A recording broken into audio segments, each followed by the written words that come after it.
Hi everyone, I'm immigration lawyer John Khosravi. Thank you for joining us again today, Monday, August 3rd, to do our regular Monday through Friday live Q&A talking about U.S. immigration law and going through the madness that is the immigration system, trying to answer and educate you on the process, not case-specific guidance. I can't do that without meeting you individually and being a client, but it's just general conversations that talk about things that are popping up in the immigration process so you get to know the system better and maybe learn more about what's going on with your case or your future case. So we're gonna get started. I'm gonna talk briefly about the new changes that are happening. One is the injunction against the public charge rule, the updated public charge rule, and secondly, the fee increases that are coming up. So these are important things to be aware of. Hi Edward, good to see you. And also as a reminder, if you are thinking about starting, or even if you started a marriage green card case, either fiance or marriage based, I really recommend starting up by going and downloading the free Ultimate Marriage Green Card ebook. It's the best ebook out there on the marriage green card process and how it works. You just go to marriageimmigrationlaw.com/ebook and you download right there and you'll get the information you need to develop an initial strategy understanding of what's going on. Aisha Rohani, hi to you too. Then from there you can decide to make a decision on what you want to do with your case. Now it's not 100% perfect because there's so many different things that are possible, but all the questions I get initially from people when they're first thinking about this, they're all answered in there so you have a good understanding of what's going on in the system. And with that, let's get it started.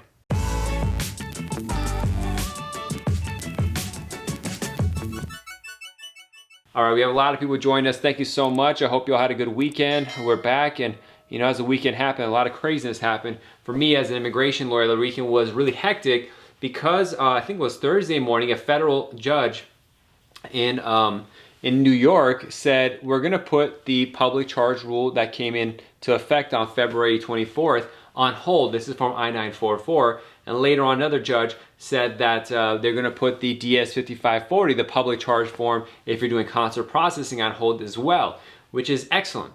We weren't sure if USCIS or the administration would accept that, but pretty soon afterwards, they updated their website, uscis.gov, to reflect that injunction. So I haven't read the full case yet. I'm going to read it, but as of now, they're saying if you're submitting an adjustment of status application, you do not need to submit the new form I-944, which is excellent because it's such a complicated form. It's mad. The form is crazy, and so just the fact that you don't have to do that is so excellent that I had to go into overdrive this weekend to get cases done so we could submit it before there's another lawsuit and this is undone, because this is a golden opportunity to submit many cases, and I'm not sure if your case is case appropriate for it, but it's an ideal situation for most cases to submit it to not have to bring form I-944 in there. So it's a great opportunity to take advantage of. And then secondly, the other news was that fees are increasing. They've spoken about it a long time, but essentially about 2 months from now, 60 days or so from now, they're going to be huge. I mean, some stuff's not going to be big change. A few stuff will be down a little bit the price, but things like citizenship, appealing a citizenship denial, the prices are going to skyrocket. They're going to jump up there. For the first time ever, filing an asylum case, they're going to have a fee. I think it's like $50, not as much, but also there's no more free work permit requests, either for adjustment of status or for asylum claims. So there's all these fees that are coming in. So if you were, wanting to do an application for citizenship, now's the time to do it. If you've just been putting it off to avoid paying an extra, $500 or $600. So it's important to keep these stuff in mind. Excuse me. Just to, sorry, I had a long consultation before this, and when I get excited, I was talking about an L1 intercompany transfer case. These are people who start subsidiaries or branches of their company in the United States. A very complex kind of case, but I love strategizing. It was an hour consultation, went to an hour and a half. Just I was so excited talking about it, and that excitement comes through my throat and my yelling and like a madman, but it was fun. I enjoyed it. So let me turn the lights down a little bit too. I think I'm getting blind here from the ring light. Okay, so having said that, let's take some questions. So Aisha Rohani says, I have a question, how long it takes the NVC to process the case. It takes them however long it takes them, sometimes less, sometimes longer. We have any other questions? Cruza says, how long it take for a B1, B2 visa extension? Same answer, all this kind of stuff. It takes them however long it takes them. Aisha says, it's been 4.5 years that I live in the United States. Okay, that doesn't have anything to do with the National Visa Center. User 878 says, hi, my interview canceled on April 8th. How much time to reschedule? these questions about time, it's not up to me. It's whenever the officer that's dealing with your case gets to your case, and that's about it. Rizwanul says, I have a pending adjustment of status for more than 2 years and had 2 interviews. What can I do now? Well, if you had 2 interviews, it's really bad. They probably don't believe your relationship. Christiana says, please take some water. Hopefully my wife was watching, she'll bring my water, but I think she's working too. So there'll be no water for me next half an hour. I'll see how far I can take it. But thank you, Christiana. But going back to Rizwana, yeah, if you had 2 interviews, they suspect you of fraud, and they're doing an investigation right now. If the investigation comes up bad, then they're going to accuse you of fraud and put you in removal proceedings. So what can you do right now? At the minimum, talk with a lawyer in private or lawyers and see what happened during the case, during the interview, the documents you sent, what documents you have now, maybe follow up with them some more information. But a lot of it is out of your control at this point. You just have to wait for the response to see what happens. You can file a lawsuit maybe to hurry it up, but not many people want to do that, but that may be one option. But really talking with the attorney in private to see what potentially was the issue that caused you to get 2 interviews in 2 years now. It's unfortunate. Nusha says, hi, is the current I-485 form, I-485 adjustment of status form, still used for adjustment if the public charge was taken back? Well, this is a really important question. They have not brought back the old form that did not reference the public charges, and essentially they're saying the addition to use is the current one. So I'm submitting the new form. Some lawyers are not answering the questions that are different related to the public charge, but I'm just answering as I would the complete form, and I'm printing out a copy of the I-485 USCIS.gov website page that on it says the injunction makes it takes away the requirement for Form I-944, and I'm including that in there because although the rules change, all the employees don't always watch the news or read the memos that come from the supervisor. So the person at the lockbox who gets it might make a mistake, so I try to educate them. But with regards to the form, I just use the one they're having right now on their website, which is the post-public charge, the one that includes the public charge info, and I'm just submitting that, but no Form I-944. That's what I'm going to be doing. Tomorrow is when I'm going to start mailing out the documents, so we'll see what happens. This is all new. Everything's being made up as we go along, so there's no definite answers kind of stuff, but we just got to do what we got to do. Orovoro said, following the host, thank you for following. Aisha says, what is a good time to apply for citizenship? Whenever you like. There's no, yeah, I mean, the fee is increasing, so you want to file before that happens. Secondly, you have to satisfy all the requirements you may or may not. And then third, it's a personal preference. Some people don't want to become U.S. citizens. Some people, if they become U.S. citizens, they lose their passport from their home country. If they're Japanese, Indian, German, a lot of other countries. So they may not want to do that. And so there's a lot of factors that go into it. Really, you should consult with an attorney and see if it's a personal choice that you want to make or not. But that's the answer. There's no specific answer to what you're asking. I says, how much light increase for? I think it's going to be like $600 or so. I can't remember the exact number. A little bit less than $1,200. It's like $725 right now. It's going to go to like $1,185 or something like that. I can't remember the exact numbers, but there's an increase that's coming. Safa says, hi to you as well. Ifti says, I got an approval notice and now again it's showing fingerprints taken and new card process. The website on USCIS.gov for checking your case status is not a reliable website. Most of the time they don't even update it, and sometimes when they update it, they don't even update it properly, so you don't have the proper info. So I wouldn't really rely on that. Now, I don't know your case. I don't know what kind of approval, what kind of case it was, what you submitted, what kind of error. So I don't really know what's going on in your case to be able to answer specifically. But generally speaking, the website itself is not the most reliable thing, so I wouldn't really worry too much. But having said that, I don't know your case, so I don't know if you should worry or not. Hari, the regular, says, I'm on EB3. My priority date is October 19th, but August visa bulletin filing date seems April 20th. Can I file I-485? No, if your priority date is October 19th and the current one is April 2020. No, for EB3 category. Okay, so this is an important question actually. There's one visa bulletin chart that comes up every month from the Department of State. And that chart, within it has a subcharts for family-based cases, employment-based cases, and the diversity visa lottery. We're gonna just talk about the employment-based right now. And here is an EB3, the third preference category within the employment-based cases. Now, within those chart sections, there's 2 charts. There's a date of filing and a final action date. The final action date is the date that the actual green card can be approved and issued. The date of filing is something that President Obama started, that allowed people to submit the paperwork sooner to get it started. So that date is always ahead. Now that's exciting because it means you can start the process sooner, which means you could also file for a work permit EAD or advanced parole if you're in the United States, or just send a document so it's up and running faster. However, once Department of State did that, USCIS came back and said, wait a minute, we're not going to fully accept that. So every month when the visa bulletin comes out, we're going to have our own charts come out. Well, it's not their own charts, but we're going to have our own statement come out that says what we're going to use, either the final action date or the date of filing. So if you follow the visa bulletin and the date of filing shows good for you, you can't go by that if you're filing for adjustment of status. What you need to go is go to USCIS.gov, check their decision for that month if they're using the date of filing date or the final action date. If they're using the date of filing, which you're looking at here, I believe you said, then you can file. But if they're not, and typically for employment-based cases, they use the final action date for USCIS. You can't. So whatever the final action date is, that's the number you should look at. And if it passes your date of your priority date, then you can submit it. So that's that. And I have to see your paperwork to give you specific guidance if you can or not. But if you are doing an EB3, you probably have your employer, you should have, your employer has a lawyer. You can always ask him and follow up with them. A lot of times they don't answer because they're too busy, but that's why it's good if you, I'm gonna do a lot of videos of this with a fellow attorney. The importance, it's very important if you are doing an EB2, an EB3 case, even H1B, where your employer hires an attorney and does the work.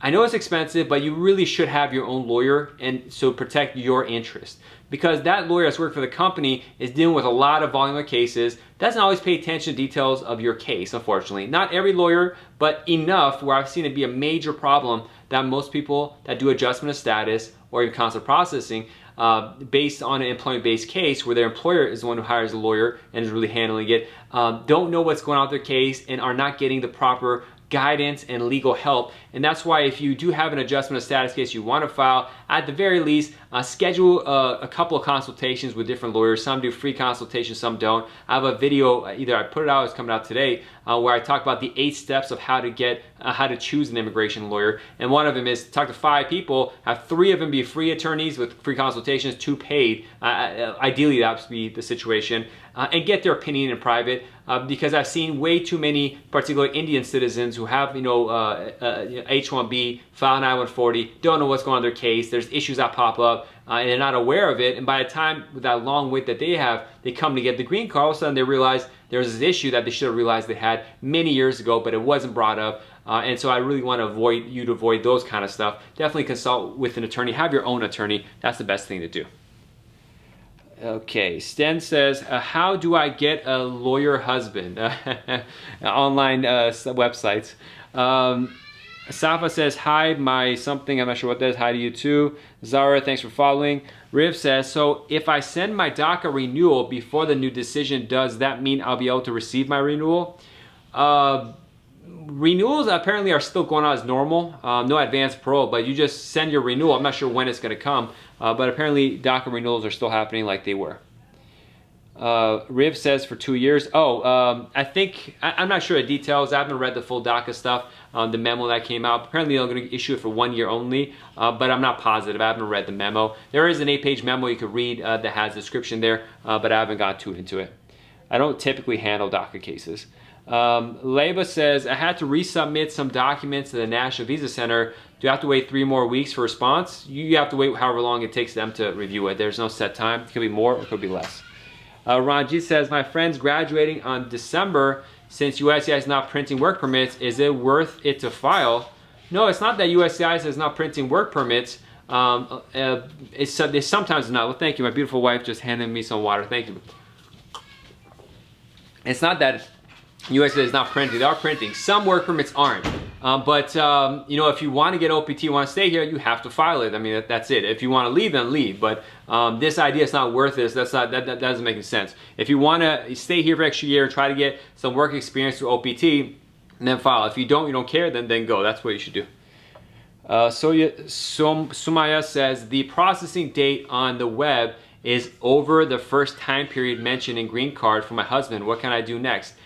I don't know. I have to see what's going on in your specific case. I make sure you're viewing the stuff I'm thinking you're viewing. So that's too general. You really got to consult an attorney in private to see what's appropriate for you.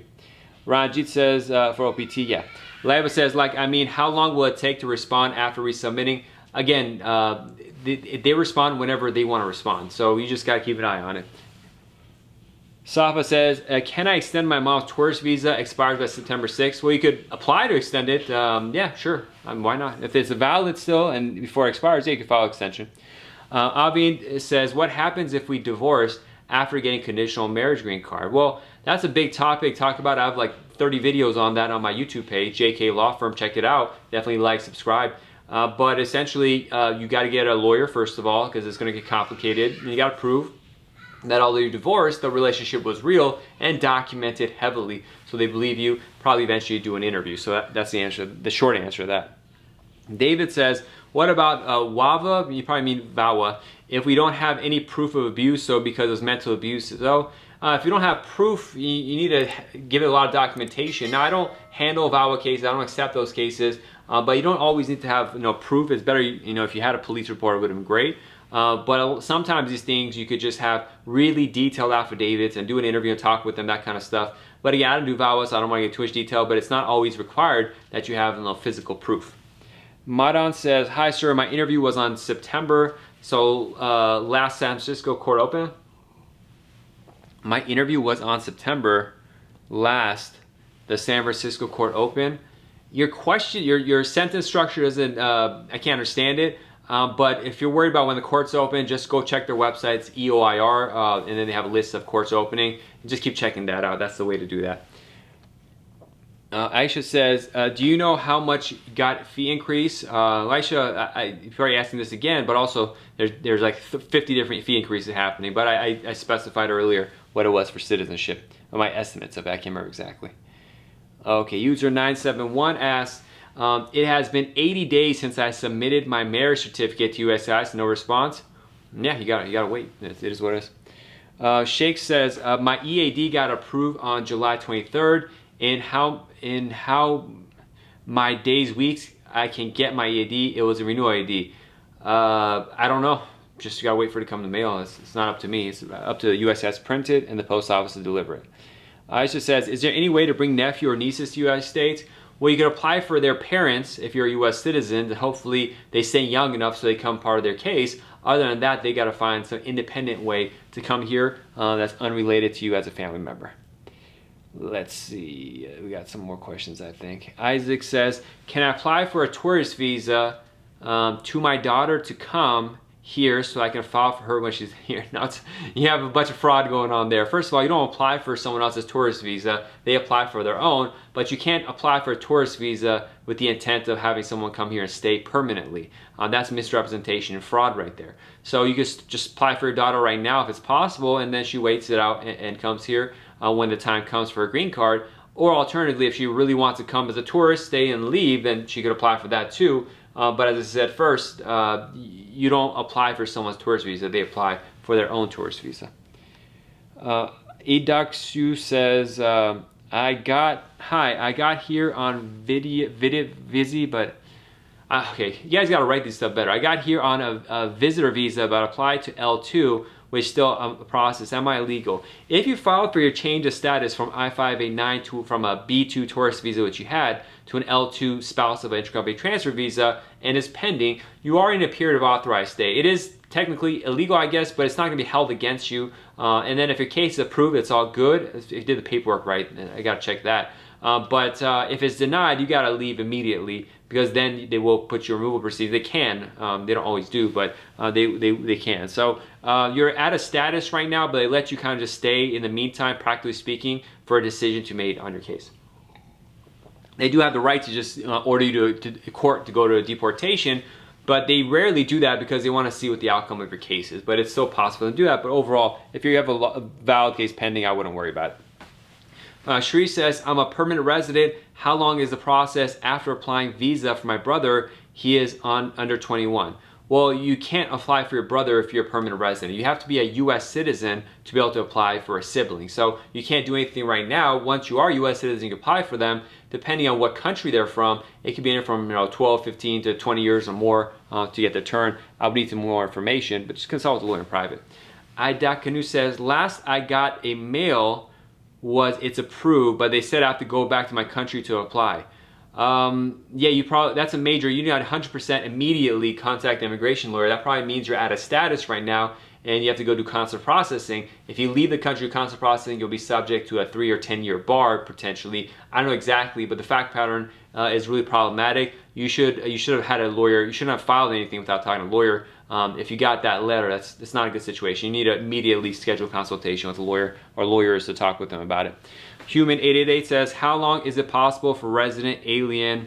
And then your question cuts off. Isaac says she's 3 and her grandma dead. She's the only one left there now. That's why. Maybe you could adopt. Maybe I don't do adoption cases. If everyone's gone, maybe you could do adoption. It's going to take a little bit. It's complicated. Hari says, getting answers to my question from you is next level satisfaction. As always, thank you again. You're welcome, Hari. I wish you the best in finishing up that case. Humanity says, how long is the process for a resident alien to apply and process for his over 21-year-old son? It depends on what country you're from. I don't know, 9 years or something like that. I can't remember exactly. But check the visa bulletin and see what's appropriate for you. I don't like answering these questions about how long things are because there's a lot of different factors involved, and so I have to know more information. And I could say one number today and tomorrow changes. So unfortunately, I know it's really important. I get questioned every day, every consultation. But the timeline question, in the current state of the immigration process, it just doesn't make any sense. I say this all the time for those that are regulars, but it's like asking, when is the coronavirus going to end? It's like, I don't know, they say a year, but could be longer, could be shorter, I don't know, maybe 2 years, 3 years. It's not clear. That's really the answers that when people ask about these timeline questions, that's what it really is. That's what it sounds like to me. That's why it's like hard for me to answer. But I get questions all day about it, so I understand how it is. You're welcome, Human 888. All right, so we got a little more. I started a minute or two late today, but we got some more time. Isaac says, she's my daughter, and I'm here with her mom. She was with her grandma before she passed away. I don't know, Isaac, this is like some deep stuff. I'm sorry about the loss, but this is something you gotta have a private lawyer to talk about. This isn't the best forum for that kind of stuff. There's too much going on there. It isn't the kind of case I handle, so I wouldn't be able to help you, but definitely consult with several attorneys in private to see what the best situation with your case is. User 49 says, is Trump signing executive order to make the dates current? I don't think he could do that because, well, let me explain what that means for people who don't know what that means. You know, as I talked about earlier, there's this visa bulletin that's based on the fact that every year there's only a limited number of green cards that are available for a lot of different green card categories. And this is by statute. Congress passed this and the president signed it a long time ago. So by executive order, you can't undo that. There's some tweaks you could do for it. For example, right now the way they count it is if one person gets a green card and they're married and they have 3 kids, that counts as 5 different green cards being used up for that year. But they never specified how to add those green cards, so by executive order, he could probably tweak that and say, you know, if someone comes in and is married with 3 kids, that counts as 1 green card being issued for the family, the way they count it. And that could seriously, you know, push down the timelines for immigration if they do that. There are bills in Congress trying to make that change, but that would make serious changes. But who knows with the executive orders, how well written they are, who knows what happened. But I don't see him making it current because that's going to increase immigration, and the president doesn't like immigration. Harry says, I saw it's based on final action date, not filing date. Yeah, so that's what I thought. So EB, employment-based category, for those who were watching earlier, that means you're going to have to wait until the final action date is current before you can file Form I-485 adjustment of status. Harry. ID Kanusha says, do work for all states? Yes, for the types of cases I handle, I work for states all across the place. Sometimes, you know, someone will have some major issues with their case. Like, I don't take court cases, so that's why I could do it. If I had court cases, I have to appear. But sometimes people have major issues where they need to have a lawyer with them in the interview that's coming up. And so if you're really far from me, especially now with coronavirus, so I'm probably not going to get on a plane to come see you, you may need that portion to have your own lawyer. But with regards to submitting the paperwork, you know, planning strategy, consultations, I just do it all video, and immigration is federal, so I could practice throughout the country, throughout the world. Kill the Furry says, my girlfriend took my V card. Oh, that's sorry to hear that. Let's see. Mustafa says, hello, sir. I'm green card holder. Can I invite my mom from my country? Thank you. Again, this is a question frequently. There's no invitation that happens. Your mother could apply for a tourist visa on her own and come here if she likes, but there's no invitation from you. That's an independent thing that she has to request from the Department of State through the U.S. embassies. All right, everyone, thank you so much. We might not take one or two more questions, but I want to remind you, first of all, if you haven't already subscribed, please go to youtube.com and check out the JQK Law Firm. I have the recordings of this and tons of more information in videos that I put out there that I can't find anywhere else.